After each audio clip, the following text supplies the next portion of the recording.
Selamat pagi Bapak Ibu Saudara-saudari yang saya kasihi di dalam Kristus Yesus. Kita kembali lagi bertemu dalam renungan harian dari HKBP Resort Surabaya pada hari ini, hari Sabtu tanggal 11 Januari 2025. Sebelum kita mendengarkan firman Tuhan, marilah dahulu kita berdoa.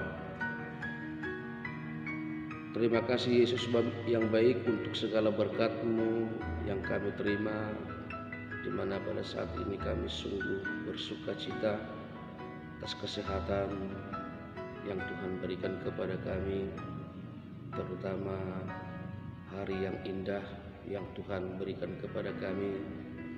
Pada saat ini kami sungguh bersyukur Bapa. Untuk itu sebelum kami memulai segala aktivitas kami ingin terlebih dahulu mendengarkan firman-Mu. Kami ingin terlebih dahulu dikuatkan oleh firman-Mu, karena kami yakin dan percaya firman-Mu adalah pelita bagi hidup kami. Amin.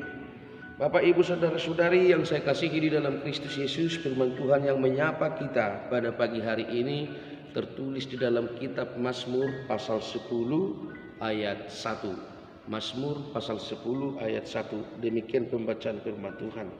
Mengapa engkau berdiri jauh-jauh, ya Tuhan, dan menyembunyikan dirimu dalam waktu-waktu kesesakan? Sekali lagi saya bacakan. Mengapa engkau berdiri jauh-jauh, ya Tuhan, dan menyembunyikan dirimu dalam waktu-waktu kesesakan?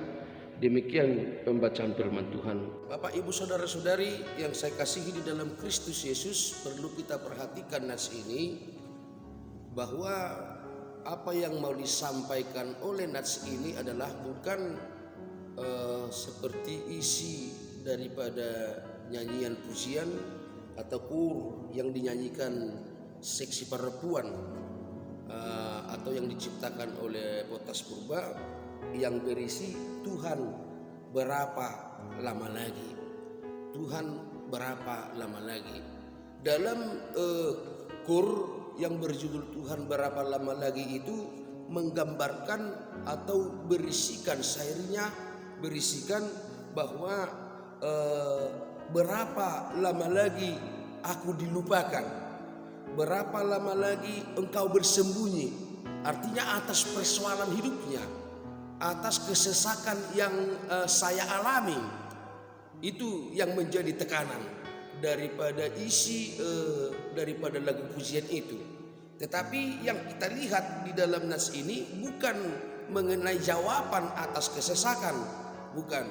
Ketika pemazmur mengatakan, Tuhan, mengapa engkau berdiri jauh-jauh, ya Tuhan, dan menyembunyikan dirimu dalam waktu-waktu kesesakan, artinya nats ini lebih mendorong kita untuk memaknai ketika pemazmur melihat orang fasik, orang jahat, orang yang menganggap Tuhan itu tidak ada, seolah-olah hidup mereka baik-baik saja. Artinya ketika mereka bersaksi bahwa Tuhan itu tidak ada, Allah itu tidak ada, mengapa Tuhan jauh-jauh? Mengapa Tuhan bersembunyi? Dan ketika pemazmur melihat orang menonjolkan kekuatannya, kehebatannya, dan mengatakan Tuhan itu tidak ada, itu menjadi sebuah pergumulan dan bahkan kesesakan bagi dia. Sehingga dia berseru kepada Tuhan, Tuhan, mengapa engkau berdiri jauh-jauh? Mengapa engkau menyembunyikan dirimu dalam waktu-waktu kesesakan? Itu yang kita lihat di dalam nas ini. Kadang kalau kita membaca ayat 1 ini bisa saja timbul di dalam hati kita bahwa pemazmur itu mengalami pergumulan yang luar biasa, mengalami kesakitan, mengalami kesengsaraan, bukan.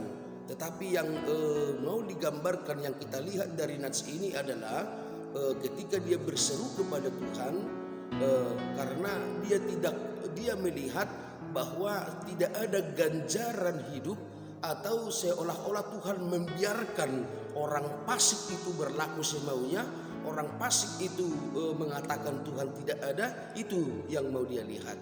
Untuk itu Bapak Ibu saudara-saudari, yang pertama mau nas ini katakan kepada kita tentang pergumulan hidup kita, tentang kesesakan yang kita alami. Tuhan itu selalu ada.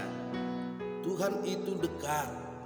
Tuhan itu tidak berdiam atas segala keluhan kita, atas segala penderitaan kita. Untuk itu kita harus berserah kepada Dia. Kita harus percaya. Tetapi kita dituntut untuk sabar menunggu. Kita dituntut untuk bersukacita dalam menunggu. Karena kita yakin, kita harus yakin bahwa jawaban dari segala pergumulan kita, jawaban dari segala doa-doa kita, jawaban dari segala kesesakan kita itu ada di dalam Tuhan. Ada di dalam Tuhan. Jadi nas ini menyarankan kepada kita, Bapak Ibu saudara-saudari, serahkanlah semua kekhawatiran kepada Tuhan. Serahkanlah semua beban kepada Tuhan. Dan percayalah Dia ada untuk kita. Jangan sesekali seperti orang fasik yang mempercayai bahwa Tuhan itu tidak ada. Jadi sehingga ketika dia bergumul, dia mencoba untuk melepaskan dirinya dari pergumulan itu. Dia mencoba untuk melawan badai yang dia hadapi dengan kekuatan, dengan kebolehannya sendiri, sehingga dia akan semakin terjatuh.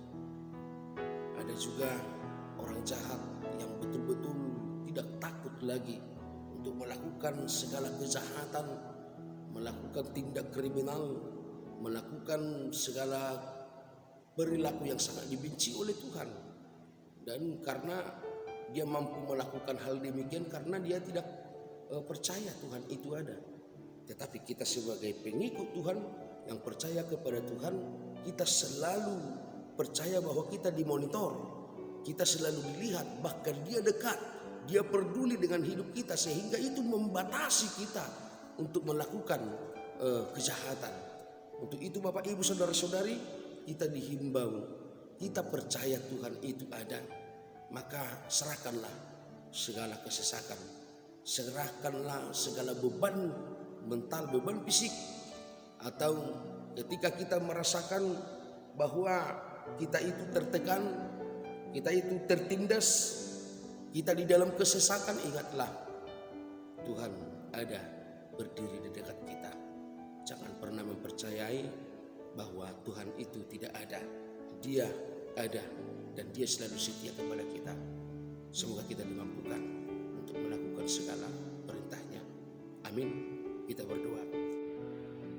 Terima kasih Tuhan untuk firman-Mu yang mengingatkan kami pada saat ini bahwa sesungguhnya Engkau dekat dengan kami. Ketika hamba-Mu Daud mengatakan, di mana Engkau Tuhan, mengapa Engkau berdiri jauh-jauh? Tentu hamba-Mu menginginkan bahwa supaya Tuhan bertindak atas orang-orang yang mengolok Engkau, orang-orang yang tidak percaya akan kuasa-Mu.